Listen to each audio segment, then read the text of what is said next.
Hai guys, welcome back to my YouTube channel. Nah, kali ini aku mau berbagi kepada teman-teman, khususnya para teman-teman yang bekerja di sebuah perusahaan ya teman-teman ya. Nah, aku mau sharing bagaimana cara untuk melapor pajak gitu. Kita kan punya penghasilan di sebuah perusahaan gitu ya teman-teman. Jadi kita kan harus wajib lapor pajak ke bagian perpajakan. Nah, bagaimana sih caranya untuk melapor pajak yang penghasilannya di bawah ataupun di atas 60 juta gitu. Teman-teman, sebelum aku tahu gimana caranya, Kak, jangan lupa untuk subscribe YouTube channel aku. Oke teman-teman, sebelum kalian mau melapor pajak, apa aja sih yang perlu dipersiapkan terlebih dahulu? Kalian harus persiapkan dulu bukti potong pajak yang dikasih dari perusahaan. Seperti ini dia, aku contohin. Nah, kalian kan pasti dapat dari perusahaan satu selembar kertas itu bukti potong pajak penghasilan pasal 21 sebagai pegawai tetap atau penerima pensiun atau tunjangan hari tua, seperti ini dia. Nah, kalian pasti akan dapat dari perusahaan. Jadi sebelum kalian melakukan daftar, kalian harus persiapkan ini dulu supaya kita tinggal mengisi di situs websitenya gitu. Setelah bukti potong pajak, kalian harus persiapkan email ketika kalian pertama kali mendaftar di perpajakan. Email yang kalian pakai untuk daftar pajak. Kemudian passwordnya juga. Oke teman-teman, bagaimana caranya? Caranya sangat gampang. Kalian bisa ikuti cara aku. Nah, langkah yang pertama, kita harus login dulu ke websitenya. Kalian bisa ketik di Google, login Direktorat Pajak seperti ini. Nah, kemudian di sini ada beberapa, kalian jangan salah login ya teman-teman. Kalian harus lihat situsnya seperti ini. Cari yang ada account-nya gitu artinya. Account pajak.co.id lapor. Itu ya kawan-kawan, jangan sampai salah ya. Karena kalau salah bakalan beda tampilannya nanti. Oke, kita tunggu prosesnya. Kemudian di sini teman-teman bisa ketikkan nomor NPWP kalian. Oke, setelah itu kata sandinya. Kalian harus ingat kata sandinya ya kawan-kawan. Jadi kalau kalian lupa, kalian bisa catat supaya nggak lupa. Oke. Kemudian ini kita harus isi juga untuk kodenya. Oke, ini dia. Oke, ini tampilannya, dan sekarang masuk ke bagian lapor. Oke, ini bagian tampilan lapor.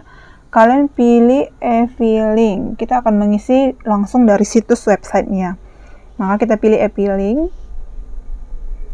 Setelah itu kita tunggu prosesnya, dan seperti ini tampilannya. Aku sudah pernah lapor tahun 2020, 2021, dan sekarang aku mau daftar yang tahun 2022-nya. Kemudian kita pilih draft buat SPT. Kemudian, nah ini beberapa pertanyaan. Apakah Anda menjalankan usaha atau pekerjaan bebas? Kita pilih tidak. Kemudian apakah Anda seorang suami atau istri yang menjalankan kewajiban perpajakan terpisah? Tidak. Apakah penghasilan bruto yang Anda peroleh selama setahun kurang dari Rp60? Tidak. Anda dapat menggunakan formulir 170S. Pilih form yang akan digunakan dengan formulir, karena kita kan harus menyesuaikan sama formulir yang dikasih dari perusahaan. Oke. Kemudian SPT 1 kita klik ya, SPT-nya. Nah, di sini ada tahunnya, kita akan pilih tahunnya, tahun 2022 yang akan kita laporkan. Di sini statusnya normal dan kebetulan tetap 0.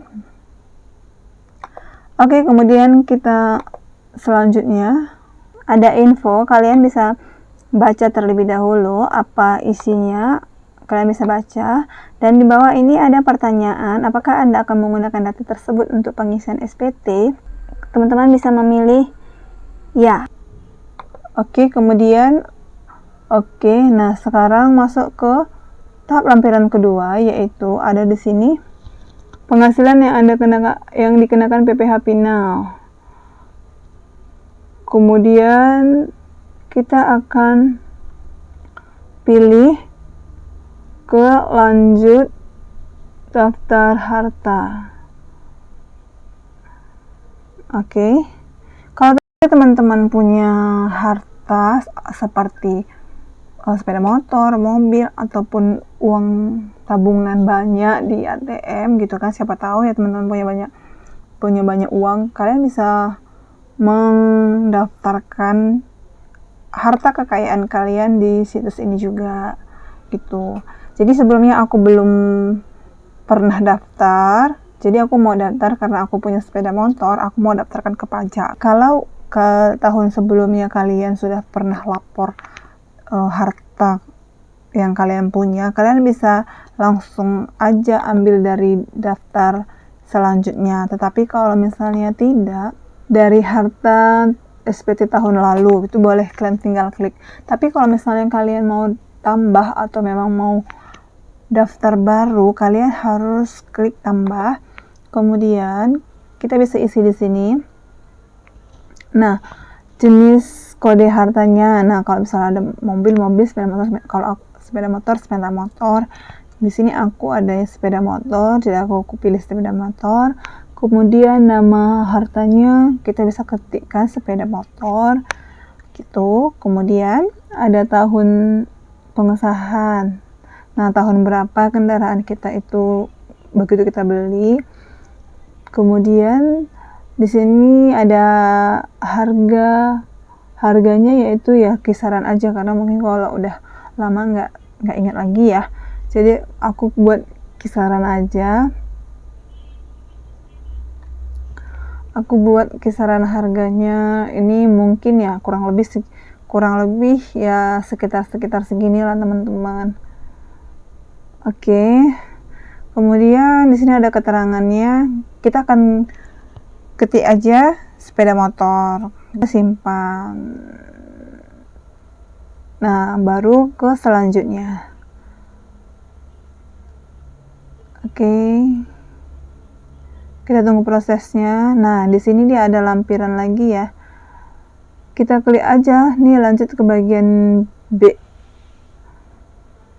Oke, kalau teman-teman mau baca silahkan. Tapi ini kita next aja, langsung lanjut ke bagian B. Di sini juga tidak ada yang perlu diisi. Lanjut ke bukti potong. Oke.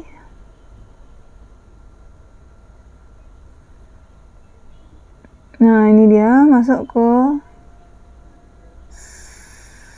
selanjutnya.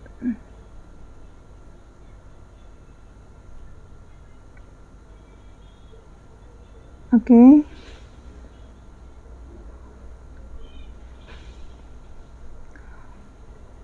Kita tunggu prosesnya. Nah, ini dia identitasnya.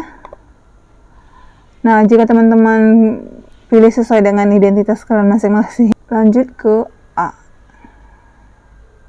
Di sini ada penghasilan neto dalam negeri. Nah, kalian bisa cocokkan di form yang ada sama kalian, di form pajak kalian, di laporan pajak yang dikasih itu, sudah sesuai penghasilan neto dalam negeri kalian. Di situ kan ada tertulis, jadi harus sama gitu, harus sama jumlah nominalnya. Baru lanjut ke bagian B. Nah, di sini teman-teman, penghasilan yang tidak kena pajak itu sebesar 54 juta. Jadi kalau penghasilan kalian di atas 54 juta, maka otomatis kalian akan kena potong pajak gitu. Nah, di sini kan aku kan udah di atas 60, otomatis penghasilan aku akan dipotong sebesar dari sisanya ini. Nah, ini kan 54 juta ini nggak kena potong pajak. Jadi dari penghasilan kita dalam setahun itu dikurangi 54, sisanya itulah yang akan dikenakan pajak nantinya, begitu dia. Kertas lapor pajaknya, kemudian lanjut ke bagian C. PPh terutang inilah yang penghasilan kita dipotong, gaji kita dipotong. Oke, kalian bisa cocokkan. Kalau sudah memang cocok, tinggal lanjut ke bagian D. Nah, di sini ada PPh kurang lebih bayar. Jika memang ada lebih, kalian bisa proses lagi sih, bisa proses ke bagian perpajakan untuk meminta kelebihan potong, bisa. Tapi kalau misalnya yang dia pas itu nihil gini, berarti dia sudah sesuai. Kalau dia tidak sesuai, berarti dia ada kurang lebih bayar.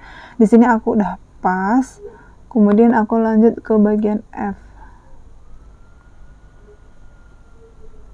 Nah, di sini dia ada angsuran PPh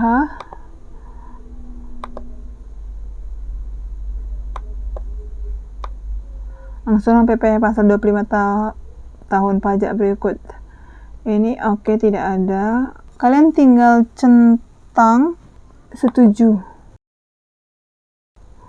Oke, proses selanjutnya. Nah, pilih kirim SPT. Oke, kita akan pilih kirim kemana? Ke email atau ke nomor handphone untuk ambil kode verifikasinya. Dia sudah kirim kode verifikasi, kita akan copy kode verifikasinya, tinggal copy dan kita pastekan ke sini. Oke, kirim SPT. Oke teman-teman, selesai deh untuk lapor pajaknya di tahun ini. Gampang bukan? Sangat gampang. Saya rasa sih gampang ya, tidak terlalu ribet gitu. Nah, semoga kalian berhasil. Tuh, kalian udah bisa lihat aku udah terlapor ya dari tahun 2020, 2021, 2022 gitu. Aku memang setiap tahun kita memang harus wajib lapor ya teman-teman ya. Oke, semoga kalian mengerti, semoga video ini bermanfaat buat teman-teman yang sedang mengisi SPT-nya. Oke. Itu dia udah udah email bahwa kita sudah melakukan lapor pajak gitu. Sampai jumpa di video saya selanjutnya.